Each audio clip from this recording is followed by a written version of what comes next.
जेलबेट ये कहानी है एक लड़की एना की जिसे एक खून के इल्जाम में जेल भेज दिया जाता है। वो वहाँ किस तरीके से सरवाइव करती है इस पूरी कहानी में यही दिखाया गया है। कहानी की शुरुआत में एना चेलो प्ले कर रही होती है। तभी उसका स्टेप फादर वहाँ आता है और उसे ज़बरदस्ती करने की कोशिश करता है। एना खुद को बचाने के लिए जब उसे धक्का देती है तो उसके सिर पर चोट लग जाती है और वो मर जाता है। इसके बदले में एना को 4 से 9 साल तक की सजा सुनाई जाती है।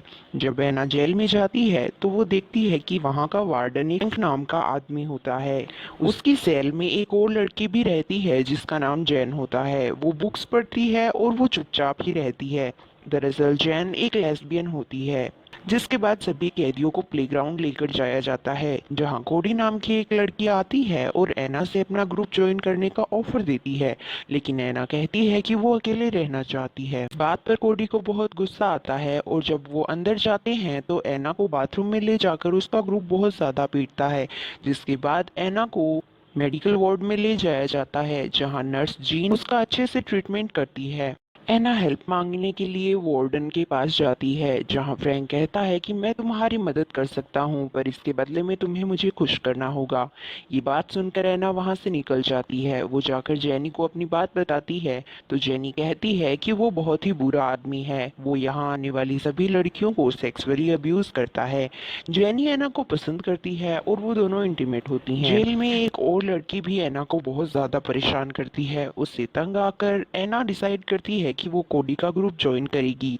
वो कोडी के पास जाती है। वो देखती है कि कोडी अपना जुगाड़ लगाकर वहाँ बहुत सारा सामान इकट्ठा रखती है जैसे कि एक फोन, ड्रग्स और ड्रिंक्स।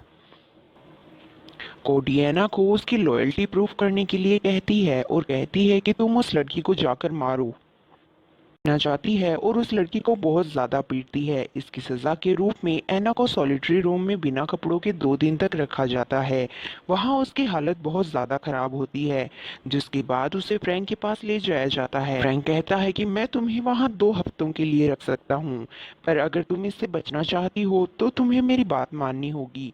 वो फ्रैंक की बात मान लेती है और वो उसके साथ इंटीमेट हो जाती है। जिसके बाद एना कोडी के पास जाती है जहाँ कोडी उसे वीड पिला देती है और एना के साथ इंटीमेट होती है। कुछ दिन बाद एना की माँ उससे मिलने के लिए जेल में आती है। एना उससे कहती है कि वो बहुत ही बुरा आदमी था पर ये बात मानने को एना की माँ बिल्कुल तैयार नहीं होती। वो एना को ही दोषी समझती है। बार बार एना की लड़ाई कैमिली से होती रहती है और जब उसे फ्रैंक के पास ले जाया जाता है तो सजा के बदले में वो उसे अपने साथ इंटीमेट होने को कहता है। इस दर्द को छुपाने के लिए एना नशा करने लग जाती है। जिसके बाद एना की लड़ाई जेनी और कोडी दोनों से हो जाती है। कोडी उसे अपने ग्रुप से निकाल देती है जिसके बाद कैमिली उसे बहुत पीटती है। एना को नशे की लत लग जाती है। कोडी उसे ये सब करने से रोकना चाहती है पर इस पर एना पागलों की तरह करने लग जाती है। उसे दोबारा सॉलिटरी रूम में भेज दिया जाता है जहां वो अपने खाने की प्लेट के एक टुकड़े से अपनी कलाई काट लेती है। जिसके बाद उसे मेडिकल रूम में शिफ्ट किया जाता है जहां वो जीन को अपनी सारी बातें बता देती है। जीन उसकी मदद करना चाहती है पर कर नहीं पाती। जिसके बाद फ्रैंक एना को अपने पास बुलाता है और उसे एक चेलो देता है। वो कहता है कि तुम्हें इसे प्ले करना चाहिए।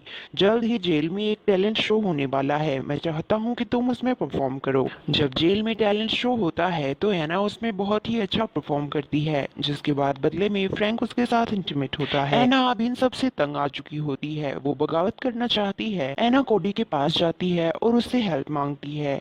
वो उसका फोन लेकर चली जाती है। इस बार जब फ्रैंक उसके साथ इंटीमेट हो रहा होता है तो वो उसका वीडियो शूट कर लेती है।